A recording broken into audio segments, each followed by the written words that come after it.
Assalamualaikum warahmatullahi wabarakatuh. Apa kabar semuanya? Semoga dalam lindungan Allah Subhanahu wa Ta'ala. Kali ini Mimin akan membagikan kisah keislaman Abu Dzar yang berhasil bawa kaum Ghifar jadi muslim. Kisah ini dikutip dari detikhikmah.com. Abu Dzar radhiyallahu anhu adalah sahabat Rasulullah Shallallahu Alaihi Wasallam yang termasuk golongan pertama memeluk Islam sebagaimana dijelaskan dalam sebuah riwayat. Ia sosok yang meyakini bahwa Allah Subhanahu wa Ta'ala adalah Tuhan yang Maha Esa dan Nabi Muhammad Shallallahu Alaihi Wasallam adalah utusan Allah Subhanahu wa Ta'ala. Imam Al-Baihaqi meriwayatkan dari Imam Al-Hakim dengan sanadnya dari Abu Dzar radhiyallahu anhu berkata, "Aku adalah orang keempat yang masuk Islam. Sebelumku telah masuk Islam 3 orang, dan aku yang keempat.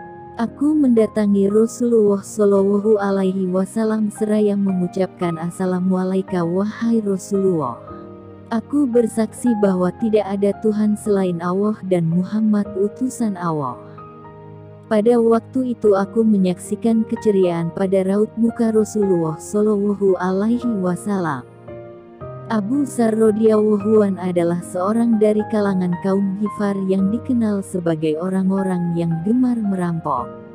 Suatu hari, Rasulullah Shallallahu Alaihi Wasallam mengirimkan utusan untuk menemui Abu Dzar radhiyallahu anhu dengan tujuan mengajak ia memeluk Islam. Namun, ia tak langsung berangkat ke Makkah melainkan mengutus saudaranya mencari informasi tentang Rasulullah Shallallahu Alaihi Wasallam.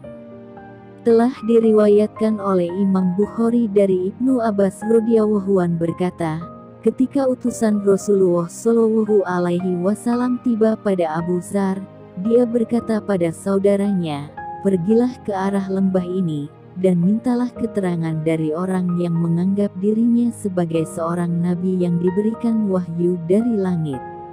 Dengarkanlah dari ucapannya, kemudian datanglah padaku." Lalu saudaranya berangkat hingga ia menemui dan mendengarkan ucapan Rasulullah Shallallahu Alaihi Wasallam. Kemudian ia kembali ke Abu Dzar dan berkata padanya, "Aku melihat Nabi mengajarkan akhlak mulia dan memberikan kalimat yang bukan dari syair." Abu Dzar radhiyallahu anhu ternyata tidak puas dengan laporan ini dari saudaranya. Ia penasaran dan berangkat sendiri ke Makkah. Abu Dzar radhiyallahu anhu berkata, "Apa yang kamu berikan tidak membuatku puas." Lalu dia menyiapkan perbekalan dan menuangkan air pada bejana minumnya dan pergi ke Makkah. Abu Dzar mencari keberadaan Rasulullah Shallallahu Alaihi Wasallam. Setibanya di Makkah, Abu Dzar radhiyallahu anhu mendatangi masjid untuk mencari Rasulullah Shallallahu Alaihi Wasallam. Padahal saat itu dia tidak mengenalnya dan enggan menanyakannya. Hingga pada suatu malam Ali bin Abi Thalib radhiyallahu anhu melihatnya dan tahu bahwa dia itu orang asing. Lalu Ali radhiyallahu anhu mengikutinya, keduanya tidak saling berbicara. Hal ini terjadi selama 3 hari berturut-turut. Abu Dzar radhiyallahu anhu belum juga menemukan keberadaan Rasulullah Shallallahu Alaihi Wasallam. Di hari ketiga, Ali bin Abi Thalib radhiyallahu anhu bertanya, "Tidakkah engkau ceritakan padaku apa yang mendorong kedatanganmu?" Abu Dzar radhiyallahu anhu berkata, "Jika kamu memberiku janji untuk membantuku, maka aku akan melakukannya." Lalu ia melakukannya dan menceritakan maksud kedatangannya kepada Ali. Ali radhiyallahu anhu berkata, "Sesungguhnya Rasulullah itu benar, dan ia itu utusan Allah. Besok ikutilah aku, walaupun aku takut sesuatu akan menimpamu." Abu Dzar radhiyallahu anhu berkata, "Demi zat yang jiwaku berada di tangannya, sesungguhnya aku ingin berteriak di tengah-tengah mereka." Kemudian ia keluar lalu mendatangi masjid, dan menyeru dengan suara yang nyaring, aku bersaksi bahwa tiada Tuhan selain Allah dan Muhammad adalah utusan Allah. Kemudian kaumnya bangkit karena marah dan memukuli hingga dia terkapar. Abu Dzar radhiyallahu anhu mendapatkan siksaan dari para penduduk kaum kafir Quraisy. Meskipun demikian, Abu Dzar radhiyallahu anhu terus mengulangi perbuatannya, hingga penduduk Makkah akhirnya berhenti menyiksa karena mengetahui bahwa Abu Dzar radhiyallahu anhu keturunan dari suku Ghifar. Dengan tubuh yang berlumuran darah, Abu Dzar radhiyallahu anhu mendatangi sumur Zam-Zam untuk meminum airnya dan membersihkan darah yang melekat pada tubuhku. Kemudian memasuki Ka'bah.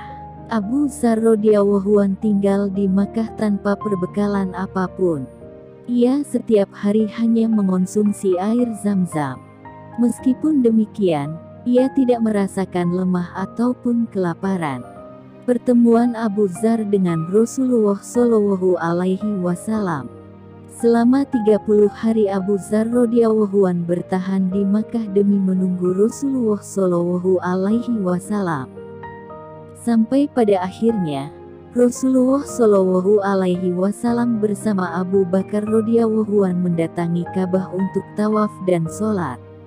Abu Dzar radhiyallahu anhu berkata, lalu aku mendatanginya. Aku merupakan orang yang pertama memberikan penghormatan dengan penghormatan ahli Islam. Rasulullah Shallallahu Alaihi Wasallam menjawab, Alaikassalam warahmatullah. Siapa kamu? Aku menjawab, aku berasal dari Ghifar. Rasulullah Shallallahu Alaihi Wasallam berkata, kapan kamu berada di sini? Abu Dzar radhiyallahu anhu menjawab, aku berada di sini sejak 30 hari yang lalu. Rasulullah Shallallahu Alaihi Wasallam bertanya, siapa yang memberimu makan? Abu Dzar radhiyallahu anhu menjawab, aku tidak mempunyai sesuatu pun selain air Zam-Zam. Namun, aku tetap gemuk hingga perutku membesar, dan tidak merasakan letih dan lemah akibat lapar. Rasulullah Shallallahu Alaihi Wasallam bersabda, sesungguhnya itu merupakan berkah, dan itu adalah makanan yang paling berharga. Setelah pertemuan tersebut, Abu Dzar radhiyallahu anhu disambut dan diterima dengan baik. Abu Bakar berkata, izinkanlah aku wahai Rasulullah untuk menanggung makan malamnya. Abu Bakar radhiyallahu anhu membuka pintu dan memetik buah kismis sebagai suguhan bagi Rasulullah dan Abu Dzar radhiyallahu anhu. Abu Dzar radhiyallahu anhu berkata, sesungguhnya ini makanan yang paling pertama aku makan. Setelah memeluk Islam, Abu Dzar radhiyallahu anhu kembali ke kaumnya di Madinah. Ia kemudian mengajak ibu dan saudaranya memeluk Islam.